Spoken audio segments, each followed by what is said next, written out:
Hello दोस्तों, कैसे हैं आप लोग। दोस्तों, आज के इस वीडियो में हम लोग बात करने वाले हैं एक ऐसे इंसान के बारे में जिन्होंने अपना बिजनेस का शुरुआत, अपने जीवन का सफ़र का शुरुआत जीरो से शुरू किया और अपने आप को दुनिया के टॉप लोगों में शुमार किया। वे दुनिया के तीसरे सबसे रईस व्यक्तियों में भी शामिल हुए। जी हाँ दोस्तों, आज हम लोग बात करने वाले हैं गौतम अडानी के बारे में। गौतम अडानी जी का जन्म गुजरात के एक बड़े शहर अहमदाबाद में एक सामान्य जैन परिवार में हुआ था। इनकी प्रारंभिक शिक्षा भी अहमदाबाद से ही पूरी हुई। इनके पिता का नाम शांतिलाल अडानी था। गौतम अडानी के पिताजी एक कपड़ा व्यवसायी थे जो अपने कपड़े का दुकान चलाते थे। जब गौतम अडानी अपना पढ़ाई छोड़कर काम से जुड़े तो उस समय उन्होंने अपने पिताजी के काम में हाथ नहीं बटाया।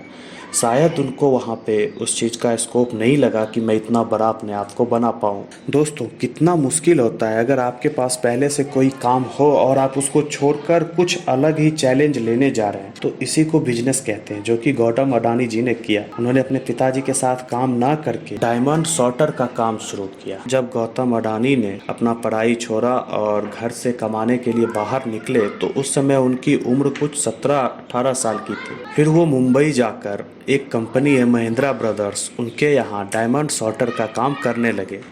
कुछ दिनों तक ये सिलसिला यूं ही चलता रहा और उन्होंने उसमें से बहुत कुछ सीखा कि इस काम को कैसे किया जाए और इसमें कितना मार्जिन है या क्या ब्रोकरेज इससे मिल सकती। ये सब सीख लेने के बाद उन्होंने महिंद्रा ब्रदर्स कंपनी से रिजाइन किया और अपना हीरा ब्रोकरेज की स्थापना की। हीरा ब्रोकरेज फर्म स्टार्ट करने के बाद शायद यहाँ पे उनको फेल्योर मिला, जिसकी वजह से इसको बंद करके वापस वो गुजरात चले गए, जहाँ उनके भाई ने एक प्लास्टिक की फैक्ट्री खरीदी थी जो कि गौतम अडानी को चलाने के लिए दे दिया गया। इस फैक्ट्री में काम करते करते उन्होंने एक्सपोर्ट और इंपोर्ट का काम करना भी स्टार्ट किया। प्लास्टिक इंडस्ट्री में ही एक्सपोर्ट और इंपोर्ट करने लगे। शायद यहीं से उनके ज़िंदगी का सबसे बड़ा टर्न आया। एक्सपोर्ट और इंपोर्ट के काम में कितना प्रॉफिट है, क्या मार्जिन है, शायद उनको अब तक समझ आ चुका था। 1981 के दौर में उन्होंने अपना प्लास्टिक का फैक्ट्री डाला और 1988 आते आते उन्होंने अडानी एक्सपोर्ट शुरू किया।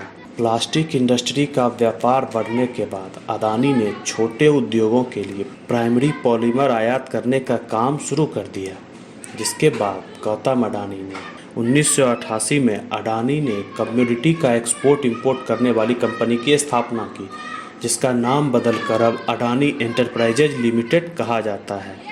1991 आते आते उनके पास इतने सारे पैसे जमा हो गए थे कि जल्द ही वो अलग अलग क्षेत्रों में भी अपना बिजनेस फैलाने लगे और ये कंपनी एक मल्टीनेशनल कंपनी बन गई।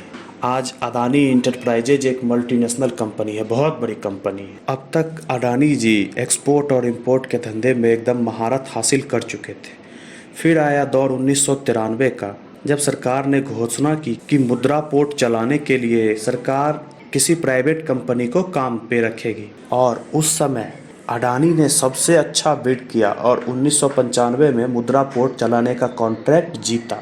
और आज के वर्तमान समय में अडानी कंपनी भारत की सबसे बड़ी प्राइवेट मल्टी पोर्ट ऑपरेटर है।